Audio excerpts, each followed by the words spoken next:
Praise the lord. ప్రభువైన యేసుక్రీస్తు నామములో మీకు శుభము కలుగునుగాక. ఈ రోజు దేవుని వాగ్దానం, నేను యెహోవా యందు ఆనందించెదను, నా రక్షణకర్త అయిన నా దేవుని యందు నేను సంతోషించెదను. హబక్కూకు 3:18. ప్రభువు నేడు మీతో సెలవిస్తున్నాడు, నీ శ్రమల్లో, కష్టములో, నష్టములో దేవుని స్తుతించి ఆయనను ఆరాధించేవారిగా ఉండాలి. భక్తుడు సెలవిస్తున్నాడు, అంజూరపు చెట్లు పూయకుండాను, ద్రాక్ష చెట్లు ఫలింపకపోయినను, ఒలీవ చెట్లు కాపు లేకయుండినను, చేనులోని పైరు పంటకు రాకపోయిను, గొర్రెల దొడ్డిలో లేకపోయినా, సాలలో పశువులు లేకపోయినా, ఆయనను బట్టి నేను ఆనందించదనని. అదే ప్రభువు నేడు నీతో ఉన్నాడు. యోబు తన జీవితంలో ఎన్ని శ్రమలు వచ్చినప్పటికీ దేవుని యందు నిరీక్షణ కలిగి ఉన్నాడు.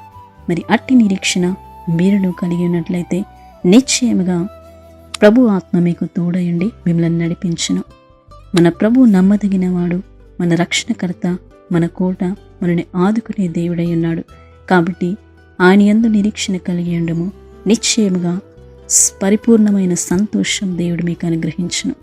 ప్రార్థన.